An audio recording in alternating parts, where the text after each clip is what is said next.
Well, hello and welcome to another episode of the Leadership Academy podcast. I'm AJ Willoughby, glad to be with you all. This is the show where we take leaders, business leaders, and those that are thought-provoking and talk to them about leadership strategies, how to be more strategic in your leadership, how to grow as a person with your business, with yourself individually, and how to be a better leader. We'll take practical advice from the guests that come on the show. So really excited about the show today. Again, the show is brought to you by Titan Media Works. Titan Media Works, they are the easy button for companies getting into the production, into the podcast industry with doing production for them. So if you have questions about that, you can reach them at Titan Media Works. That's with an X, WORX.com. So getting on with the show. So excited to have Aleta Maxwell with us today. Hi, Alita. How are you? I'm doing well. Thanks so much for having me today, AJ. Well, Alita, so you've got quite a bit that you've done, a lot of experience. Of course, you are the CEO and in charge of Uplifting Leadership, which collaborates with leaders all across different management levels, including CEOs, directors, managers in both the nonprofit and the for-profit sectors. But along with that, you also are an author of the book, How to Have Difficult Conversations That Motivate and Inspire. And of course, I'm sure a lot of that comes from the fact that you've got also a long history in HR and doing all that for a long time. So you've had a lot of those experiences, and probably had to deal with a lot of CEOs and managers who haven't been very uplifting in their conversations. So tell us a little bit. Let's get in. Just start telling us a little bit about you and what Yeah, it is you do and how that all get started. And then we'll get into some of the other things. sounds good. Yeah, so I actually came up through the hospitality industry. I started working in restaurants at age 15. I worked almost every front of house position you can imagine. I finally realized my dream to become a general manager of a restaurant group here in New York City. And in 2007, I had my son. So I pivoted. I was working just crazy hours at the time. I pivoted into HR and I spent about 6 years in nonprofits focusing on HR. I then Mm. was called back into the hospitality industry, ran into two brothers from the Bay Area, where I'm originally from, who had started a restaurant group here in New York. They had 3 locations at the time. They had an end goal of building the company to sell. So I partnered with them. I took over HR, finance, and operations for a bit. Slowly gave away operations and finance so I could really focus on HR. We built the company to 22 locations, and then we were able to realize our dream and sell the company at the beginning of 2020. That allowed me to pivot, and I wrote a book in 2020 specifically focusing on difficult conversations because, to your point, I had just seen so many that were leading teams either avoid conversations or rush in to get them check marked off their to-do list and end up making things so much worse. And so at the end of the day, I saw this pattern that I felt I could add value and help with. We also created development courses online focusing on soft skills. I got my certificate of professional coaching and I started coaching individual leaders so that they could be a little bit more aware, intentional with how they showed up, and have a lot more confidence and ease having some of these communications that are really needed in business to motivate, inspire, and set expectations. So I get to play in a lot of different areas, but it all comes back to leadership and communication. I think that is probably one of the most important things as a leader, which really derives from the HR end of things as well. But all the leaders need to be able to understand how to communicate in a way that is inspiring. There's so many leaders out there that they just come across that A personality that can be very objectifying, very, very almost diminishing to people when they're talking, and that's not the intention. It's just because, well, I'm on a mission. No, shouldn't we all be on a mission? Let's just get her done.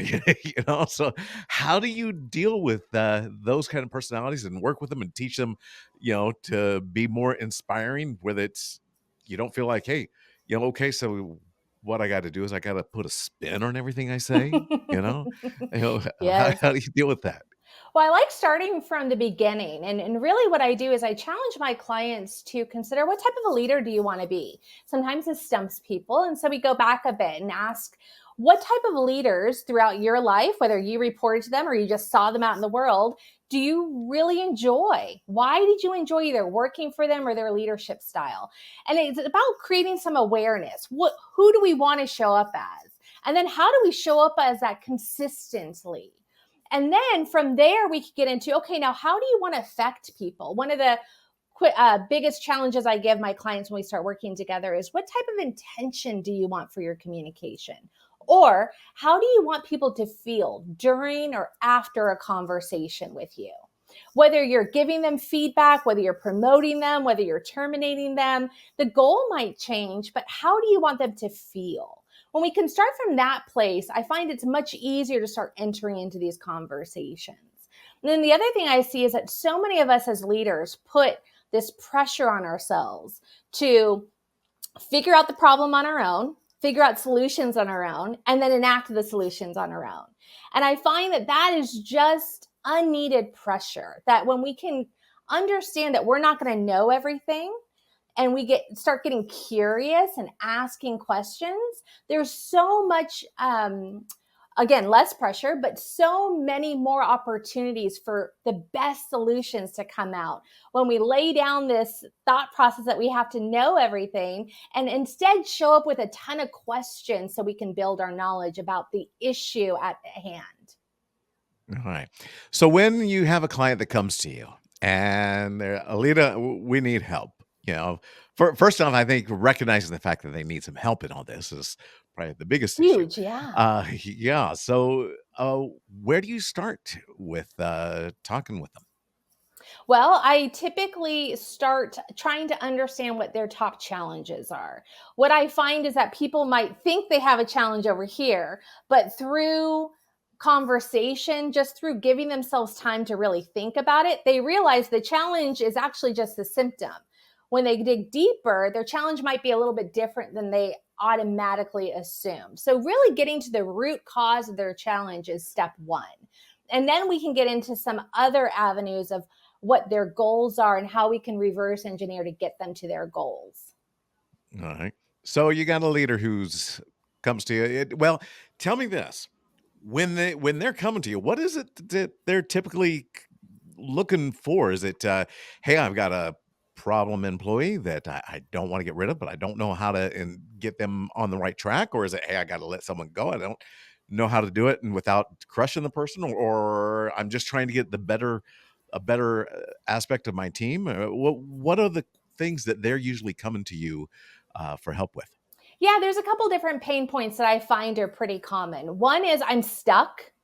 I don't know what the next steps are. I'm kind of feeling a little lost right now and out of my depth.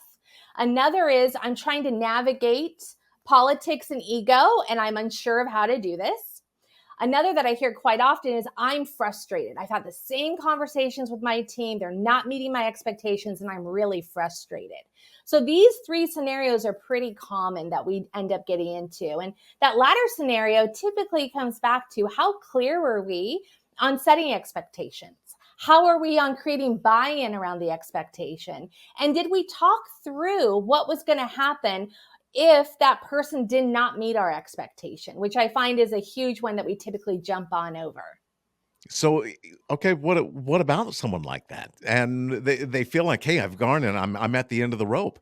Do they have to start over then? Because hey, you start realizing, well, did you set clear expectations? Well, I tried to, but I beat around the bush. So maybe I didn't because I was trying to motivate them at the same time. And all those things that you said. So, but they end up at this place where it's like, hey, something's got to happen. Is it at a point right there where you just got to start over with the employee and say, hey, okay, let's give you a whole nother chance and start this and try and see again, or what? Maybe, but typically I find it's about root cause analysis. So why is this person doing this? Is it and usually I find it falls into two buckets. It's either a will issue or a skill issue. And until we understand what it is, then we don't know how to create the solution. Because if it's a skill issue and I think it's a will issue, I'm going to spend a lot of time and energy trying to motivate, inspire you when it really comes down to training and vice versa. So until we understand what bucket it falls in, and we do that by asking a lot of questions with a lot of curiosity, then we're not going to be great at figuring out how do we get better at this, or which solution should I employ to make this thing go away? Yeah. All right. Well, let's dive into the book a little bit. So you've got the book you wrote called Uplifting Leaders, which is how to have difficult conversations that motivate and inspire. So obviously I think the title says a lot, but about what it is and what it's about. But dive into what the book covers and who it's written for and what it's about. Yeah, so it's really written for anybody that's in a leadership position. And what I mean by that is if there's anybody that's looking to you for leadership, you're in a leadership position. That could be an entry level manager with just 2 employees, all the way up to the CEO. And first thing that we dive into is kind of our responsibility as a leader to have these tough conversations. I like to always kind of compare it to the sports world. It would be crazy if you were on any type of a sports team and your coach did not give you feedback on your performance.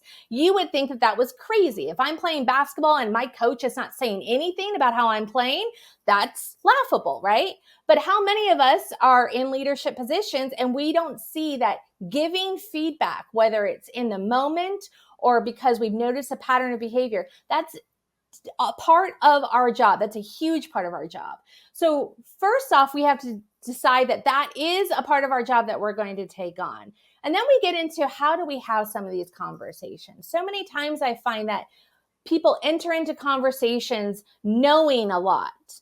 But when we get into it, they actually only know 2 or 3 things, and their brain has assumed the rest of it. So if we can get clear as to what are the facts before we go into some of these conversations and what do we want to get curious about, then a lot of these conversations take an entire different direction that's much more comfortable for us to have. Yeah. So, as far as writing the book, what were some of the challenges that you experienced as you were kind of going through and putting all that together? I had a lot of thoughts and they were all scattered. And so it was very challenging. I've never written a book before. And this was during lockdown. So I did what I preach. I got a coach. I got a book writing coach that helped me organize my thoughts and plan out the book. And utilizing that coach was my saving grace because I think I would have had a ton of anxiety attacks had I not had somebody to just bounce things off of and help direct my actions. Yeah. Yeah. I've talked to a lot of authors, a lot of that say a lot of the same thing. It's like getting all those thoughts and all those concepts together in the same place. That's really getting over that hump there. As far as your influences, though, in writing this, so yeah, obviously you've been in the industry, HR leadership, all this, but where did you get your influences for your leadership styles and your communication styles? I've been very fortunate that I've had a few leaders that I've worked for over the years that were amazing leaders. They were really great at having conversations right away. They were amazing at not assuming, but rather asking.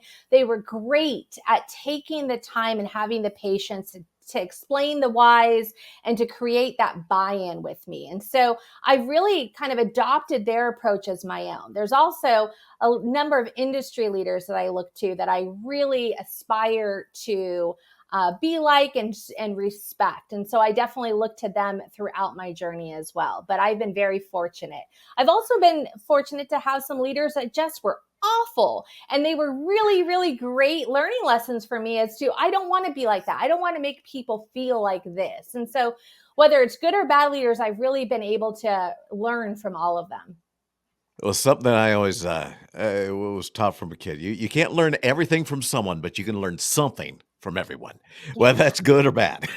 Maybe it's learning what not to do. But you mentioned something there that as far as some of the good leaders that you were under, which was they were really good at answering the whys. And I think let's focus on that for a few minutes because I think that that is a almost a controversial topic inside of people's heads. People say that, yes, but in their heads, leaders, they get to a place, especially if there's a little bit of ego in there, of don't ask me everything of why, just do what I said to do, and we'll get through this a whole lot faster. And you get people that are, well, why? And it's like they just keep questioning everything I tell them to do. And finding that balance and understanding that whole concept. Let's talk about that concept because there's a lot of things there that Yeah. you have a lot of leaders that are conflicted on that subject. And I agree. I think why is important, but Yeah, so for a lot of, I've figured out that for some people's brains, they don't need to know the why. You tell them the policy, you tell them the procedure, and they memorialize it and they can continue on. My brain just doesn't work like that. I will not remember the policy or the procedure. I will remember the why. I'll remember the story behind it. So I give this example a lot to my clients where I was a 16-year-old. I was working at Chili's. This is back in the day when they had the glass mugs, the really heavy ones with the handles. During my training, I was told never use the glass mug to scoop ice out of the bin. You always use a plastic ice scooper. Okay, cool, whatever. I didn't ask why. I was a young 16-year-old. What do I know? So I'm now out of my training. I am slammed. I'm in the weeds. I have a ton of tables. So I go back and I have all these drinks to get, and I don't remember the policy. I'm thinking about getting the drinks as quickly as possible. So I pick up the mug and I go to scoop, and somebody screams at me from across the kitchen, Alita, don't do that. Like, why? What's the big deal? They're like, do you want to know why? I go, yes, why? Because if you do that and a piece of glass breaks off and now it's in the ice, now we have to take down all the ice well, clean it out, refill it. Somebody could get that piece of glass lodged in their esophagus and it could cut them and injure them. That is what I retained. Please know that there were further times I came back and almost did that, and I stopped myself because I remember I don't want to hurt anybody. The why is what changed my behavior. The policy did not change my behavior. So first and foremost, I think we have to think about how people learn, and not everybody is like us. The why is what's going to memorialize the information in our head. So that's one reason. The other thing is I find why I want to share the whys with my entire team is so that when obstacles and challenges come about, they are more inclined to make the decision that will align with what I want if they understand the why behind these decisions. As a leader, sometimes I think we falsely think that we're always going to be available, we're always going to be on hand, and so when problems come up, we'll be there to deal with it. That's just not the reality. There's going to be challenges and obstacles that our team face, and we're not around. If they understand the bigger picture, if they understand the why, they're much more apt to make the right decisions in that moment. yeah, and it is going to take a little bit extra time to explain the why, but by explaining the why, you are assuring that there's a lot better chance that you're going to get the results that you're expecting to get from them. Yeah, not So only that, but you start to create the buy-in, because if I explain the why and I open myself up for you to start poking holes, now it's our decision rather than just mine. If I can influence you and I can speak to the things that you're bringing up that you see as wrong. The other part that I know most leaders don't like to acknowledge, but I am not all knowing. I will make mistakes. If I have somebody in my team that once I explain the why, they say, Alita, I don't think you've considered this. Oh, you're right. I didn't consider this. Let's talk about this so that my idea, my plan, my proposal is even better than before. And so, again, this is how I've seen that we can build trust on our team. If we come in thinking I'm all knowing, our team's not as apt to back us during those crucial moments. But if I give space for that debate, I end up saving myself time in the long run. absolutely. So let's take a concept or two directly from the book. that you've written. And let's talk about that very briefly here as we're winding down. What would be some concepts that we could take from the book that our audience could apply into their business right away? So, one of the big ones is asking yourself how an employee is performing and then asking, does that employee know this? So one of the things I find is that we tend to wait for employee performance reviews until we give our employees this feedback. I'm a huge advocate that our employees should always know how we feel they are doing.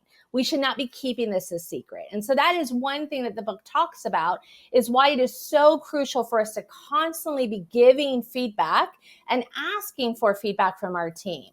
If our team always knows what they should be focusing on and doing better at, we are much more apt to have a better performing team at the end of the day. All right, definitely. So again, the name of the book is How to Have Difficult Conversations That Motivate and Inspire. And I'll tell you, we've had a really good conversation this today, talking with Aleta Maxwell, the author of the book, and also the founder of Uplifting Leadership. Uplifting Leadership. Tell us just real briefly, what does Uplifting Leadership do, and how do people get in contact with your company? Yeah, we develop soft skills to fully engage your workforce. You can contact us via our website, upliftingleadership.com, or email me at alita@upliftlead.com. I want to give all of your listeners a free complimentary strategy session that we can meet, discuss their challenges, and talk about different ways that they can go about alleviating those pain points. Oh, that's great. So how do they get that? Email me at alita@upliftinglead.com, and they'll have full access to my schedule, and we can figure out a time that works best for them. Awesome. That sounds great. And in order to get the book, what's the best way? Amazon.com? Amazon.com, or you can go through my website and order it through there. All right. Well, thank you so much, Alita, for being a part of the show today. This has been really good information, a lot of great advice for leaders, and something that can be applied right away, which is what this is all about. Again, the show, the Leadership Academy podcast, brought to you by Titan Media Works, WORX.com, works with an X. They are the easy button for getting your podcast production going. They'll take care of it for you. All you do, show up, do your show. They take care of all the heavy lifting from there for you. Titan Media Works with an X.com. My name's AJ Willoughby. This has been the Leadership Academy podcast. Until next time, you all have a great day.